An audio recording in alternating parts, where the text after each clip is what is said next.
It's challenge day.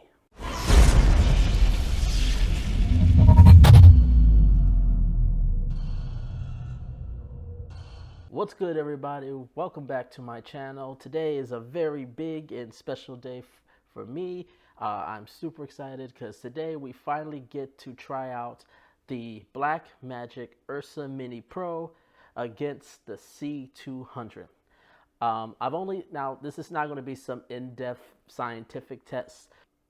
I only have the Ursa Mini Pro for a day, so there's still some things I'm sort of working around that I know pretty well with the C200, but I have had previous experience with the original 4.6 Ursa Mini, which is basically the same sensor. In this camera, it's just the body is different.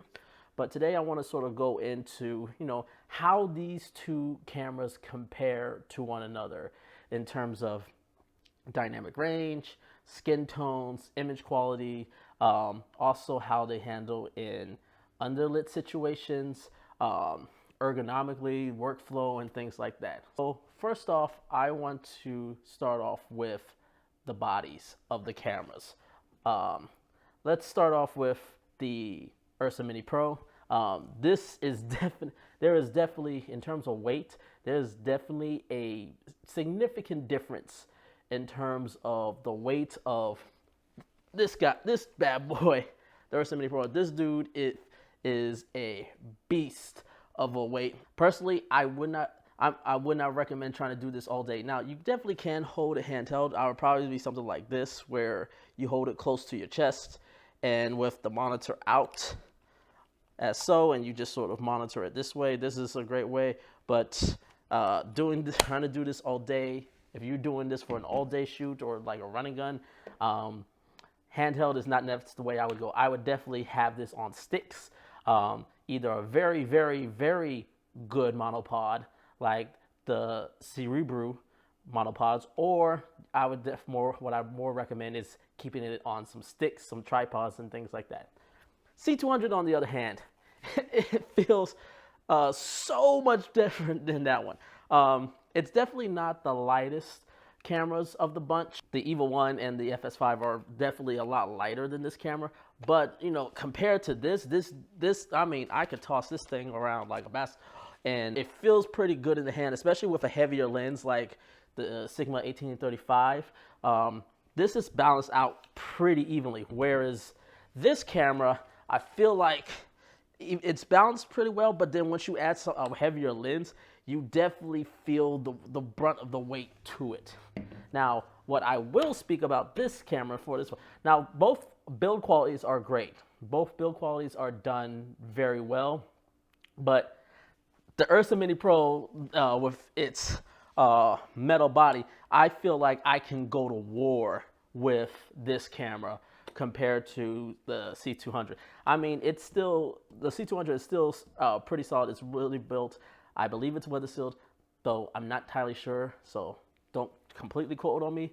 I know this is definitely not weather sealed because the fans are actually exposed at the top. It's one of the things that always was an interesting design choice for me. Have the fans just openly exposed. I mean, it makes sense. With the power that comes in this camera, you need the heat to dissipate. But you could definitely, if this was the drop, I wouldn't be concerned with either, but I would be far less concerned with this than this camera. Dynamic range. Both of these cameras they go for 15 stops of dynamic range. And from a recent test, you probably just seen the test that I posted up online not too long ago, depending on when you're watching this. But the dynamic range does prove that they're both exactly the same. And I know from previous experiences and from other people that this camera does do 15 stops of dynamic range in RAW. So with the dynamic range of both of these cameras being similar, the C200 also delivers 15 stops of dynamic range. The difference is that the Ursa Mini Pro dynamic range is far more flexible than the C200.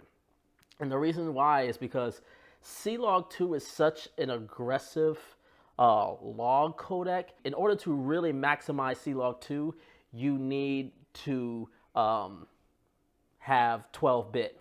And 12-bit is only in 24p and 30p on the C200, whereas with the Ursa Mini Pro, it is in every single flavor you want in RAW. 24p, 30p, 48p, 68p, 3:1, 4:1, doesn't matter. It's always 12-bit in the Ursa Mini Pro. Now, I will sort of get to sort of maybe a potential downside or maybe something you want to think about later on once we start getting to sort of workflow.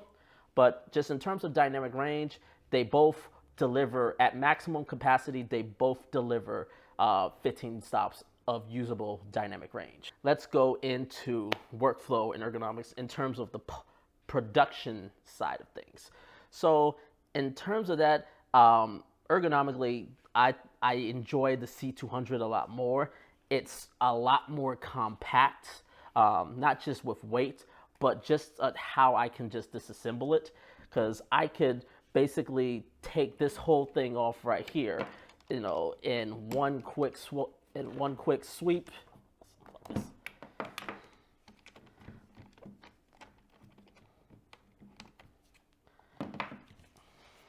Break this, remove the side handle, and this whole thing could fit in all of this right here, including the shotgun mount arm that comes with it. All of this can fit in a bag the size of a lunchbox. That's not the case with this one. This one needs a lot more space. It needs a lot more baggage, no pun intended, to basically fit everything that you could into it. I also like the fact, in terms of just ergonomics, the way the button layouts are set here. This is sort of more designed to be set handheld. I already took the handheld off, but you can sort of go here and then touch the buttons here.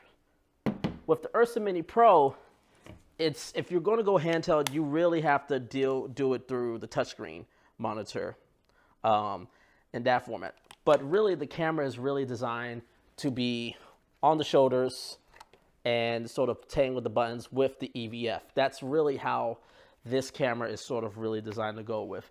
And if that's your shooting style, if you like shooting over with shoulder rig and that's not necessarily handheld, then Ursa Mini is like designed and built for you.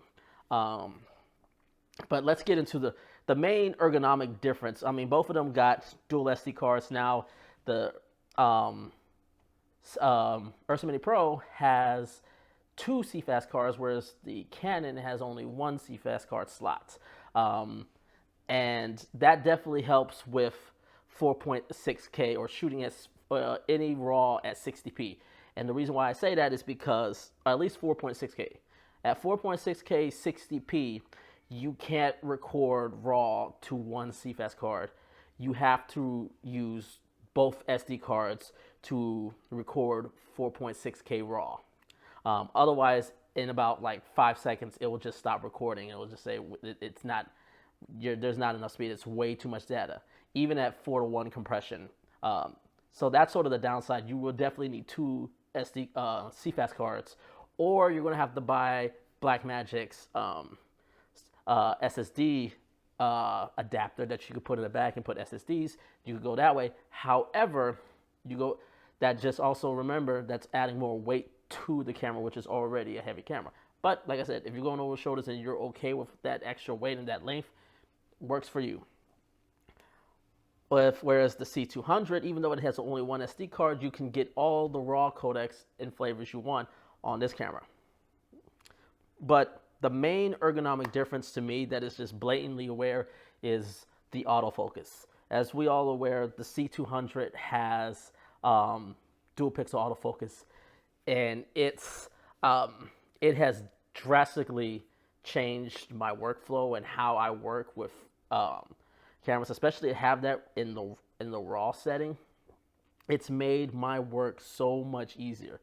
With the Ursa Mini Pro, the autofocus is a 1-push button, but the problem is it hunts way too long and it takes too long to rack focus. So the autofocus is pretty much completely useless on here. So you're pretty much only going to be manually focusing with this camera, which it's not a problem. You should learn to manually focus, but in just terms of just ease of use and ergonomics and ease of use, that's a huge advantage to me for the C200 compared to the Ursa Mini Pro, because, and especially if you are trying to use the monitor here, there were a couple times where I thought, based on the peaking, that I had focus and I was in focus with what I was trying to get. But then I go into in post and I realize I was not in focus. I actually missed my focus point. So something to keep in mind. I would definitely get an external monitor, something like an Atomos or a small HD, where you can definitely see where your focus is and definitely try to hit it that way. Again, but this also could be the fact that I have only using this camera for only one day, so I'm still getting used to it. It's just from my experience, there was a couple shots that I just missed because what looked like was in focus was not in focus. Let's go into the codecs. Now, this is where I would definitely say, in terms of codecs, the Ursa Mini Pro has the edge overall. I mean, it has a lot more flavors of RAW. You got full uncompressed Cinema DNG RAW, and then you got 3:1 and 4:1, and you can do it in every sort of format you want, from 4.6K all the way down to 1080. The difference, however, there are certain modes in between that where you have to go into the window mode, which crops in on the sensor, depending on, especially once you get to 1080. Once you get to the 2K and 1080 recording formats, the RAW will crop. It will crop in if you're trying to record RAW. So keep in mind when you're trying to frame up your shots. But the codecs are there, and then of course you got ProRes, which is a great codec that works across all different types of platforms. Whereas the C200 only has 3:1 RAW in 24p and 30p, and then 4:1 in 60p, and then it has MXF, AVC, and MP4. But those are both 8-bit 420 codecs. So definitely a wider range. But I think, to me, these cameras are while they have similar features and similar capabilities, these cameras on who they're focused on couldn't be farther apart. This camera is definitely more focusing on the commercial, the short form narratives, and the running gun documentaries, event shooters. This is what that camera is targeted for. So the event shooters and the corporate events don't necessarily need the 10-bit 422. And then for like music videos and commercials and narratives, where the RAW will work just fine because you don't need a lot of that space. Whereas the Ursa Mini Pro is definitely designed more for cinema and broadcast. I mean, Blackmagic is a company that came from a broadcast standard. So definitely the codecs makes difference. So you got to just keep in mind, who are these cameras targeting for when you're looking at possibly comparing these cameras. So let's now go into the post-production workflow. So this is an interesting topic because they both have pros and cons to both of them in terms of post-production workflow. Let's start off with the type of NLEs that work best for them. I'll start with the C200. The C200 is great because the three major NLEs, nonlinear editing, the three major NLEs, they all are capable of editing the RAW from the C200 natively. And of course, they'll use the other codecs as well. But we're talking specifically about the RAW because that's the big thing about both of these cameras, is that both of these cameras can do 4K RAW internally. With this one in particular, all three can handle the RAW natively. Premiere, Resolve, and Final Cut, they all can edit the RAW natively and edit it very well. It's what they've done, what Canon has done with this RAW codec, with Cinema Raw Lite.